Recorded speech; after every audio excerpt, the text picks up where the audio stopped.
সুপ্রিয় দর্শক মণ্ডলী, সবাই কেমন আছেন? প্রতিদিনের মতো চলে আসলাম এই মুহূর্তের আজকের 8ই নভেম্বর 2025 রোজ শনিবারের খুবই গুরুত্বপূর্ণ ঝড় বৃষ্টি, নিম্নচাপ, ঘূর্ণিঝড় ও শৈত্যপ্রবাহের খুবই গুরুত্বপূর্ণ আবহাওয়ার সংবাদ নিয়ে। এবার মেঘ বৃষ্টি, ঘূর্ণিঝড় ও শীত মৌসুম নিয়ে নতুন বার্তা দিল বাংলাদেশ ও আলিপুর আবহাওয়া অধিদপ্তর। অবশেষে দুই বাংলা থেকে বিদায় নিয়েছে মেঘ বৃষ্টি। পরবর্তী 10 দিনের মধ্যে বঙ্গোপসাগরে নেই কোনো লঘুচাপ, নিম্নচাপ বা ঘূর্ণিঝড়ের আশঙ্কা। আগামী 24 ঘন্টার মধ্যে দুই বাংলার আবহাওয়ায় আসতে যাচ্ছে নতুন পরিবর্তন। ঝাঁকিয়ে আসতে পারে শীত, তাপমাত্রা কমতে পারে অনেকটাই এবং মাস শেষে নতুন ঘূর্ণিঝড় বা নিম্নচাপের বিশেষ সতর্কতা। তো প্রিয় দর্শক, পরবর্তী 24 থেকে 48 ঘন্টা কেমন থাকতে পারে ভারতের পশ্চিমবঙ্গ, আসাম, মেঘালয়, ত্রিপুরা ও মিজোরাম রাজ্যের আবহাওয়া পরিস্থিতি, পাশাপাশি বাংলাদেশের 8 বিভাগের 64 জেলার প্রত্যেকটা জেলার বিস্তারিত আবহাওয়া আপডেট তুলে ধরবো আজকের এই ভিডিওটিতে। কে কোন জেলা থেকে দেখছেন ঝটপট কমেন্ট করে জানিয়ে দিন। নিয়মিত আবহাওয়ার সঠিক তথ্য পেতে আমাদের ইউটিউব চ্যানেলটিকে এক্ষুনি সাবস্ক্রাইব করে রাখুন। তো চলুন জেনে নেওয়া যাক এক নজরে।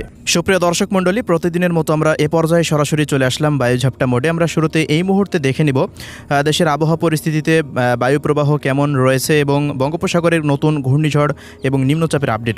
প্রিয় দর্শক, আমরা এই মুহূর্তে দেখতে পাচ্ছি দেশের উত্তর পূর্বাঞ্চলের যে বায়ু প্রবাহ সেটি কিন্তু অলরেডি চালু হয়ে গেছে। আস্তে আস্তে কিন্তু তাপমাত্রা পরিস্থিতি অনেকটা নেমে আসতে পারে এবং এই মুহূর্তে বঙ্গোপসাগর, আরব সাগর পুরোপুরি স্বাভাবিক অবস্থায় রয়েছে।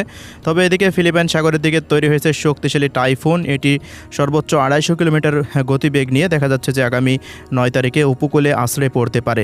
তবে এর প্রভাব বাংলাদেশে পড়ার তেমন কোনো সম্ভাবনা নেই এবং এটি আস্তে আস্তে আরও শক্তি বাড়িয়ে দেখা যাচ্ছে পরবর্তী সময় ভিয়েতনামের দিকে অগ্রসর হতে পারে। ওই মুহূর্তে ঘূর্ণিঝড়টি কিছুটা দুর্বল হওয়ার পর আবারও পুনরায় দেখা যাচ্ছে শক্তি সঞ্চয় করে প্রায় 190 কিলোমিটার পর্যন্ত গতি নিয়ে তাইওয়ানের দিকে আশ্রয় পড়ার সম্ভাবনা রয়েছে। তো এর কোনো ইফেক্ট দেখা যাচ্ছে থাইল্যান্ড, মিয়ানমার বা বাংলাদেশের দিকে পড়তে পারবে না বলে জানা যাচ্ছে। তো প্রিয় দর্শক, আগামী 18 থেকে 20 নভেম্বরের মধ্যে বঙ্গোপসাগরে তেমন কোনো নিম্নচাপ বা ঘূর্ণিঝড় তৈরি হওয়ার সম্ভাবনা নেই। তবে 20 থেকে 10 ডিসেম্বরের মধ্যে বঙ্গোপসাগরে একটি শক্তিশালী ঘূর্ণিঝড় তৈরি হওয়ার মতো অনুকূল পরিবেশ কিন্তু আবারও তৈরি হতে যাচ্ছে। তো এবার আসছি বৃষ্টিপাতের খবরে। কোন কোন অঞ্চলগুলোতে শনিবার বৃষ্টিপাত হতে পারে সেই আপডেটগুলো আমরা একটু দেখে নিব। তো ঢাকা বিভাগের যে 13টি জেলা রয়েছে, 13টি জেলার কোনো জেলাতেই বৃষ্টি বা বজ্রসহ বৃষ্টিপাতের তেমন কোনো আশঙ্কা দেখা যাচ্ছে না। ঢাকা, ফরিদপুর, মাদারীপুর, মুন্সিগঞ্জ, এদিকে কাপাসিয়া, কটিয়াদি, কিশোরগঞ্জ, মানিকগঞ্জ। বরিশাল বিভাগের বরিশাল, পিরোজপুর, ঝালকাঠি, বরগুনা, পটুয়াখালী, ভোলা থেকে দেখা যাচ্ছে এদিকে চট্টগ্রাম বিভাগের পার্বত্য জেলাগুলিতেও তেমন কোনো বৃষ্টি বা বজ্রসহ বৃষ্টিপাতের আশঙ্কা নেই।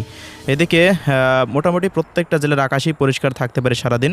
ত্রিপুরা রাজ্যের আমবাসা, আগরতলা, রামপুর, আইজল এবং এদিকে মিজোরাম রাজ্যের দিকেও তেমন কোনো বৃষ্টিপাতের আভাস পাওয়া যাচ্ছে না। আকাশটা কিছুটা মেঘলা নিয়ে থাকতে পারে। আসাম, মেঘালয় রাজ্যেও তেমন কোনো বৃষ্টিপাতের আশঙ্কা নেই। সিলেট বিভাগ, ময়মনসিংহ বিভাগ থেকে দেখুন প্রায় 0 মিলিমিটার মতো বৃষ্টিপাত।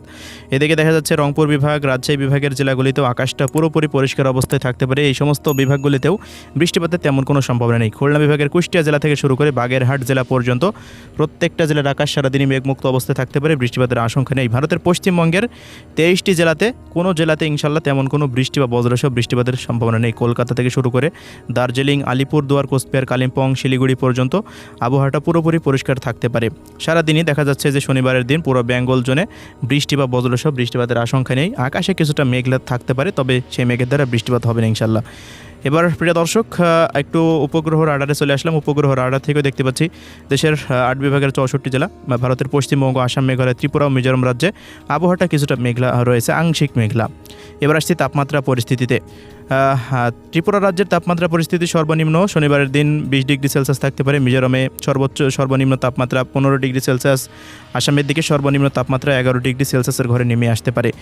এদিকে সিলেট বিভাগে 22, 20, এদিকে ময়মনসিংহে দেখা যাচ্ছে 20, 21, এদিকে ঢাকাতে 21, 22, এদিকে খুলনা বিভাগে 19, 20 এবং এদিকে রাজশাহী ও রংপুর বিভাগে 18, 19 ডিগ্রি সেলসিয়াসে নামতে পারে তাপমাত্রার পরিস্থিতি। ভারতের পশ্চিমবঙ্গের কোথাও কোথাও তাপমাত্রা 16 ডিগ্রি সেলসিয়াসের ঘরে নেমে আসতে পারে। এদিকে দিনের সর্বোচ্চ তাপমাত্রা ঢাকাতে 30 ডিগ্রি সেলসিয়াস, এদিকে রাজশাহীতে 27, এদিকে রংপুরে 28, এদিকে ময়মনসিংহে 29, 30, সিলেটে 31, 32, এদিকে বরিশাল এবং চট্টগ্রাম ও খুলনা বিভাগে 30, 29, এদিকে আসামে দেখা যাচ্ছে 20 ডিগ্রি সেলসিয়াস, ত্রিপুরাতে দেখা যাচ্ছে 25, 26, ভারতের পশ্চিমবঙ্গে দেখা যাচ্ছে 28, 29 ডিগ্রি সেলসিয়াস পর্যন্ত সর্বোচ্চ তাপমাত্রা দিনের বেলা বিরাজমান থাকতে পারে। সর্বনিম্ন তাপমাত্রা আগামী দেখা যাচ্ছে যে 16 তারিখের পর আসামের দিকে 9 ডিগ্রি সেলসিয়াস, ত্রিপুরা, মিজোরাম রাজ্যে 16 ডিগ্রি, ঢাকাতে 17, এদিকে পশ্চিমবঙ্গের জেলাগুলিতে দেখা যাচ্ছে সর্বনিম্ন তাপমাত্রা 12-13 ডিগ্রি সেলসিয়াস পর্যন্ত নেমে আসতে পারে।